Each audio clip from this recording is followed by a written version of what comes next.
ಸ್ನೇಹಿತರೆ, ನಾವು ಕಾರ್ಯಾಗಾರದಲ್ಲಿ ಈ ಒಣ ಹೊದಿಕೆ ಅಂದ್ರೆ ಏನು ಅಂತ ಮತ್ತೆ ಸಜೀವ ಹೊದಿಕೆ ಏನು ಅಂತ ನೋಡಿದ್ವಿ. ಇಲ್ಲಿ ನಾವು ಏನು ಈ ಒಣ ಹೊದಿಕೆ ಬಿದ್ದಿದೆ, ಇದೆಲ್ಲ ಈ ಸಸ್ಯ ಮರದಿಂದ ಬಿದ್ದಿರುವಂತ ತ್ಯಾಜ್ಯ ವಸ್ತುಗಳು. ಈ ತ್ಯಾಜ್ಯ ವಸ್ತುಗಳು ನಾವೇನ್ ಮಾಡಿದೀವಿ ಅಂದ್ರೆ ಈ ಬಡ್ಡೆ ಸುತ್ತಲೂ ನಾವು ಭೂಮಿ ಮೇಲೆ ಇದನ್ನ ಹರಡಿದೀವಿ. ಅದ್ರ ಮೇಲೆ ಏನಾಗಿದೆ ಅಂದ್ರೆ ಈ ಒಂದು ವಿಧೇಯದ ಅಂಬು ಅಥವಾ ನಾವು ಬೇರೆ ಕಡೆ ಕಾಳುಗಳನ್ನ ಹಾಕಿ ನಾವು ಈ ಸಜೀವ ಬೆಳೆಸಿದಾಗ ಏನಾಗ್ತದೆ ಅಂದ್ರೆ ಆ ಬಳ್ಳಿಗಳು ಬೆಳೆದು ಈ ಒಂದು ಒಣ ಹೊದಿಕೆ ಏನ್ ತ್ಯಾಜ್ಯ ಹಾಕ್ಬಿಟ್ಟು ಹೊದಿಕೆ ಆಗಿದೆ ಅದ್ರ ಮೇಲೆ ಈ ಬಳ್ಳಿಗಳು ಒಂದು ಆವರಿಸ್ತವೆ. ಹಾಗಾಗಿ ಒಣ ಹೊದಿಕೆಯ ಮೇಲೆ ಸಜೀವ ಹೊದಿಕೆ. Water nutrients are taken by the roots of the tree, are deposited in the leaves. Water nutrients to the soil has been absorbed by the roots of this tree.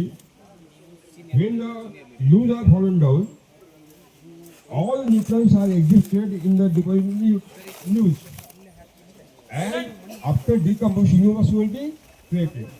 Through humus, entire nutrient will be available to the root again. This is one cycle. Taken roots, deposited in the leaves, again return back to the soil. Again, that means this is the nutrient cycle. ಸ್ನೇಹಿತರೆ, ನೀವು ಹಿಂದಿನವರು ಪದೇ ಪದೇ ಹೇಳ್ಬೇಕು ಅಂತಂದ್ರೆ ನಾನು ಸ್ವಲ್ಪ ನಾನು ಕಠೋರವಾಗಿ ಹೇಳ್ಬಿಡ್ತೀನಿ, ಆಮೇಲೆ ಬೇಜಾರು ಮಾಡ್ಕೊಂತೀನಿ.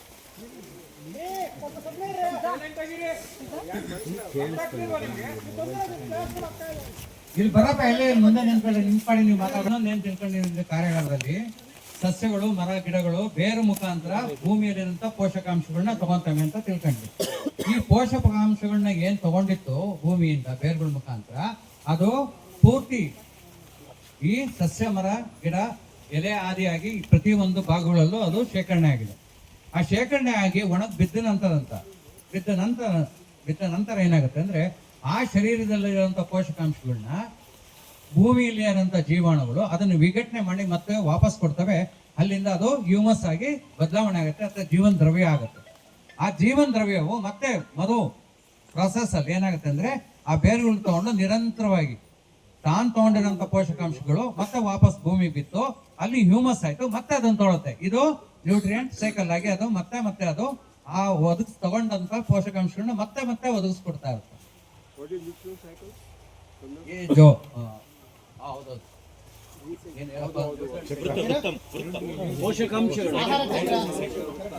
ಆಹಾರ ಚಕ್ರ.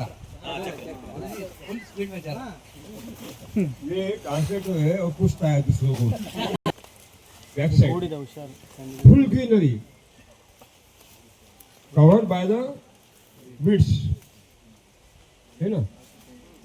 Where there is no mulching, there are weeds.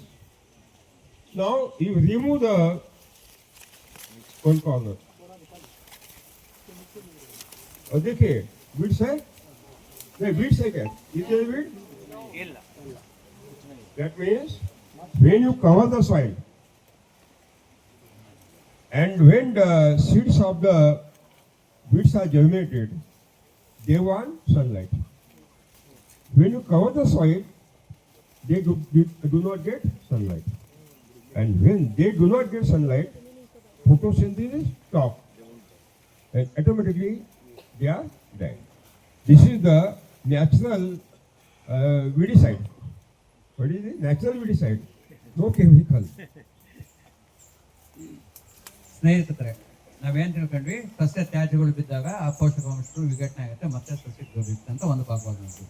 ಎರಡನೇ ಭಾಗವಾಗಿ ಇದು ಇಲ್ಲಿಂದ ಮುಗಿದ ನಂತರ ಶಾಂತವಾಗಿ ಹಿಂದೆ ತಿರುಗಿ ನೋಡಿ ಎದ್ದು ನಿಂತ್ಕೊಂಡು ಇವಾಗಲ್ಲ, ಹಿಂದೆ ಏನಾಗಿದೆ ಅಂದ್ರೆ ಪೂರ್ತಿ ಹಸಿರು.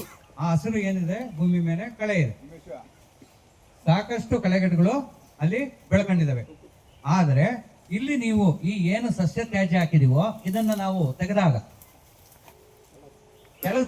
ನೀವು ನೋಡ್ರಿ, ಇಲ್ಲಿ ಯಾವುದೇ ಒಂದು ಕಳೆ ಗಿಡ ಇಲ್ಲ. ಏನ್ ಆಗ್ತಿದೆ ಹಂಗಾರಲ್ಲಿ ಕಳೆ ಬೀಜಗಳು ಇರ್ಲಿಲ್ವಾ? ಖಂಡಿತವಾಗ್ಲೂ ಅಲ್ಲಿ ಕಳೆ ಬೀಜಗಳು ಇದ್ವು, ಅವು ಹುಟ್ಟಿದ್ವು ಕೂಡ. ಹುಟ್ಟಿದ್ರೆ ಏನಾಯ್ತು ಅಂದ್ರೆ ಮೇಲ್ಮನೆಯಲ್ಲಿ ನಾವು ಈ ಸಸ್ಯ ತ್ಯಾಜ್ಯಗಳನ್ನ ಮುಚ್ಚಿದ್ವಿ. ಹಾಗಾಗಿ ಏನಾಯ್ತು, ಆ ಸೂರ್ಯನ ಬೆಳಕು ಅದಕ್ಕೆ ದೊರಕಲಿಲ್ಲ. ಅಲ್ಲಿ ಪೂರ್ತಿ ಕತ್ತಲೆ, ನೆರಳಲ್ಲ, ಪೂರ್ತಿ ಕತ್ತಲೆ ಇದೆ. ಹಾಗಾಗಿ ಏನಾಗುತ್ತೆ ಅದು ಮೊಳಕೆ ಹೊಡಿತಾವ್ ಕೂಡ ಅವು ಆ ಏನು ಜಿನಾಲಜಿ ಅಥವಾ ಅದನ್ನೇ ಅದ್ರ ಮುಖಾಂತರ ಏನಾಗುತ್ತೆ ಅವು ಮೊಳಕೆ ಹೊಡಿಲೇಬೇಕು, ಹೊಡೆದೇ ಹೊಡಿತೆ. ಆದ್ರೆ ಯಾವಾಗ ಅಲ್ಲಿ ಕತ್ಲೆ ಇರುತ್ತೆ ಅಲ್ಲಿ ದ್ಯುತಿ ಸಂಶ್ಲೇಷಣೆ ನಡೆಯಲ್ಲ, ಅವೇನಾಗುತ್ತೆ ಸಾವನ್ನ ಅಪ್ತವೆ. ಇದರಿಂದ ಏನಾಗುತ್ತೆ ಅಂದ್ರೆ ನಾವು ಕಳೆ ನಿಯಂತ್ರಣ ತನ್ನಿಂದ ತಾನೇನೆ ಆಗುತ್ತೆ. ಇದು ಅತಿ ಉತ್ಕೃಷ್ಟವಾದ ಒಂದು ಕಳೆನಾಶಕ ಅಂತ ಹೇಳ್ತಾರೆ. ಕಳೆನಾಶಕ ಅಂತ ಮತ್ತೆಲ್ಲ ಹೋಗ್ಬೇಡ್ರಿ. ಈ ರೀತಿ ನೀವು ಭೂಮಿನ ಮುಚ್ಚಿದ ತಕ್ಷಣ ಏನಾಗುತ್ತೆ ಹುಟ್ಟುತ್ತವೆ, ಆದ್ರೆ ಬೆಳಕು ಸಿಗಲ್ಲ, ಕತ್ಲಲ್ಲಿ ಅವು ಪೂರ್ಣವಾಗಿ ಸತ್ತೋಗ್ತವೆ. ಹಾಗಾಗಿ ನಿಮಗೆ ಅತಿ ಉತ್ಕೃಷ್ಟವಾಗಿ ಕಳೆ ನಿಯಂತ್ರಣ ಸಂಪೂರ್ಣ ತಮ್ಮ ತೋಟದಲ್ಲಿ ಆಗತ್ತೆ. Now, this is vacant space. Vacant space. You take the soil. It is dry. It is dry.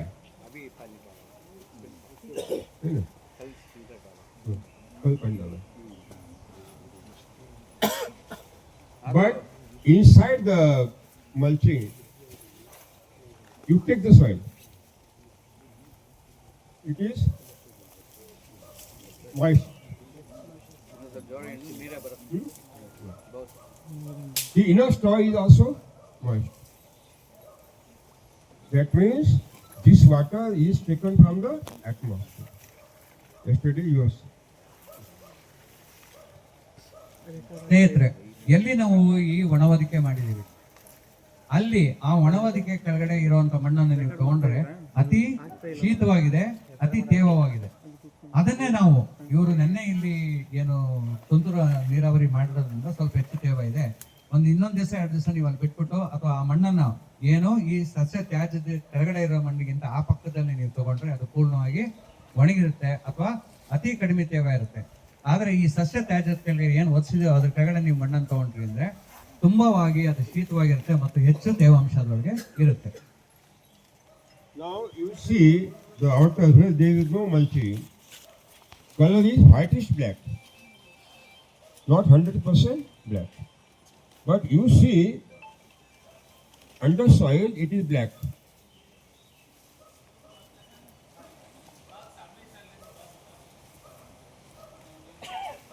Because of the humus. Because of the that means where there is no mulching, there is no humus. Where there is mulching, humus. ಸ್ನೇಹಿತರೆ, ನೀವು ಈ ಹೊದಿಕೆಯಿಂದ ಹೊರಗಡೆ ಭಾಗ ನೋಡಿ ಎಲ್ಲಿ ಮೈಯನ್ನು ತೆರೆದಿಟ್ಟಿದೆ ಅಲ್ಲಿರೋ ಮಣ್ಣಿನ ಬಣ್ಣ ಬೂದಿ ಮಿಶ್ರಿತ ಕಪ್ಪು ಬಣ್ಣ ಇದೆ. ಆದ್ರೆ ನೀವು ಈ ತ್ಯಾಜ್ಯ ಮುಚ್ಚಿರುವಂತ ಜಾಗದಲ್ಲಿ ಕೆಳಗಡೆ ನೀವು ತೆಗೆದು ನೋಡ್ರೆ ಸಂಪೂರ್ಣವಾಗಿ ಇದು ಕಪ್ಪಾಗಿದೆ. ಸೊ ಇದು ಕಪ್ಪಾಗಿರೋದು ಏನ್ ತೋರಿಸ್ಕೊಳುತ್ತೆ ಅಂದ್ರೆ ನಮ್ಗೆ ಇದ್ರೊಳಗೆ ಜೀವನ ದ್ರವ್ಯ ಉತ್ಪಾದನೆ ಆಗ್ತಿದೆ, ಉತ್ಪತ್ತಿ ಆಗಿದೆ, ಅಥವಾ ಹ್ಯೂಮಸ್ ಉತ್ಪಾದನೆ ಆಗ್ತಿದೆ, ಉತ್ಪತ್ತಿ ಆಗಿ ಶೇಖರಣೆ ಆಗಿದೆ ಅಂತ ತೋರಿಸುತ್ತೆ. ವರ್ಮಾರ್ಗದಲ್ಲಿ ಎಲ್ಲಿ ನೀವು ಮುಚ್ಚಿರಲ್ವೋ ಅಲ್ಲಿ ಜೀವನ ದ್ರವ್ಯ ಉತ್ಪಾದನೆ ಆಗೋದಿಲ್ಲ. If you take the soil under the mulching and take the smell, you will get variable, beautiful smell. That smell is of the humus and activities of the actinomycetes. But the vacant space, you take the smell, there is no smell.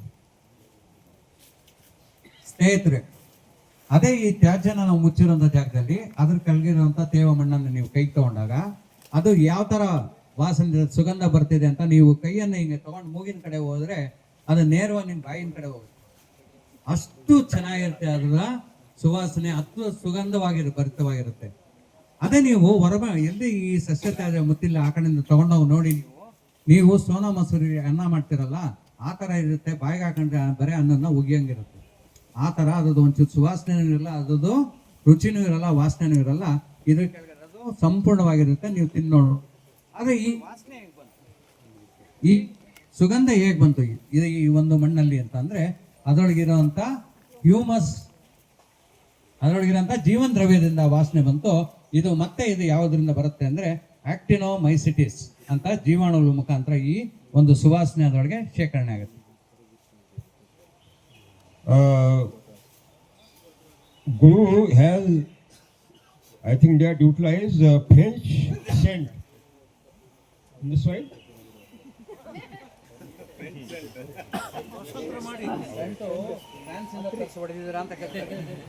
No, God has created very beautiful scent. Yeah.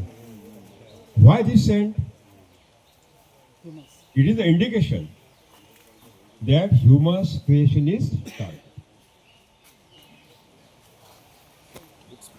ಈ ಸುಗಂಧ ವಾಸನೆ ಎಲ್ಲಿಂದ ಬಂತು? ಪರಿಮಳ. ಪರಿಮಳ, ಧನ್ಯವಾದ. ಸುಗಂಧ ಪರಿಮಳ ಎಲ್ಲಿಂದ ಬಂತು ಅಂತಂದರೆ ನಮ್ಮ ಗುರುಸ್ವಾಮಿಯವರು